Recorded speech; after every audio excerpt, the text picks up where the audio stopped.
G'day there, trendsetters. What to look for when you're buying a second-hand caravan. This is a 1974 aluminium frame Millard. It's a 15-footer, and we found this on Gumtree a good few months ago. And we tried to do something cosmetic to restore it, but as you're going to see, it needs a bit more than that, and we're going to discuss that. So this is just some hints and tips, things to look for when you're buying a caravan. So first of all, when we bought this was covered in carpet. We ripped out the carpet, and underneath was the old vintage tiles, which are gone now, and we had to get those safely removed. They were asbestos. So that's something to be mindful.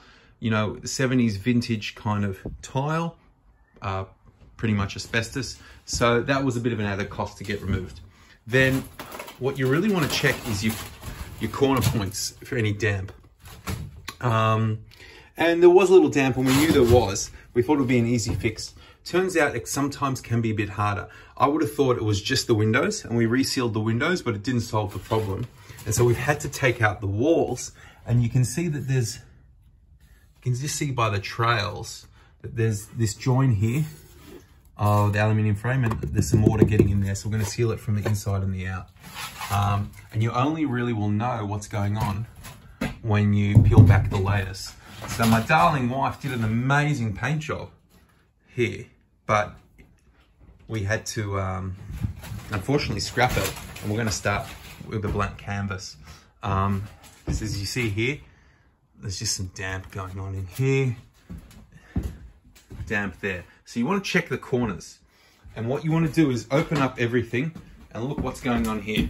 So here, this is still a little bit of damp, and so we're going to get to the bottom of it, and we're going to find out where that's coming in, and we're only going to be able to do that by stripping back the wall. So that's a bit of a project now.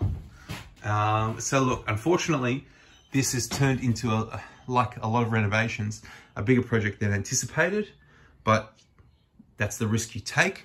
We're going to keep these beautiful vintage light fittings.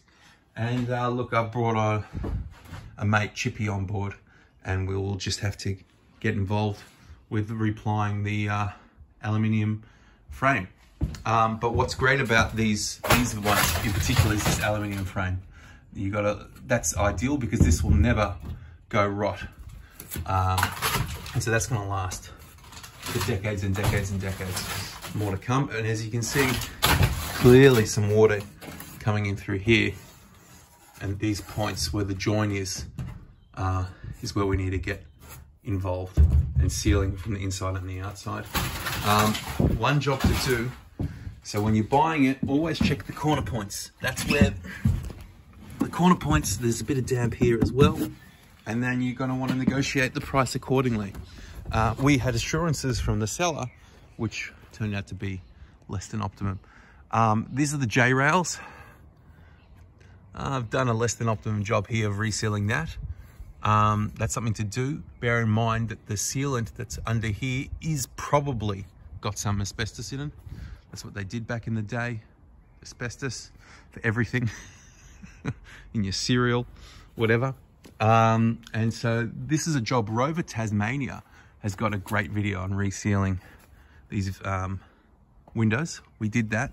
Obviously we'll clean that up with a scraper, but that's a job to do. Get that out and resealed. That did not solve our water leakage problems. We also need to replace, I've just done a real improvised job here, tape, because we need to replace the weather seal, which is like that. So a lot of these parts you can get off eBay, which is great. Have to replace that. And so it's a work in progress. But I think now that we're gutting it, basically, we're gonna have a blank canvas, a very solid core, and we'll hopefully get something done properly that'll last decades. So that's the plan. A bit of family fun, family outings. We're gonna put bunk beds in there, double bunk beds, and that's the plan. And just basically keeping it as a really big sleeping quarters on wheels. And probably do everything al fresco outside. A lot of cooking and stuff, but we'll put a simple kitchen in, and that's the space for the fridge. So yeah, that's the things to look for. Corners for the water, any sign of damp. For all you know, it might not just be the windows, it might be something more sinister behind the frame, behind the walls, behind the ceiling. So you're probably going to end up having to do a bit more work than you anticipated. Price that accordingly with the seller. Some are kept in great nick, some less than good nick. This one, unfortunately, less than good nick. Anyway, hope you're keeping well, keeping safe. That's some tips, and we'll maybe track this moving forward. See ya.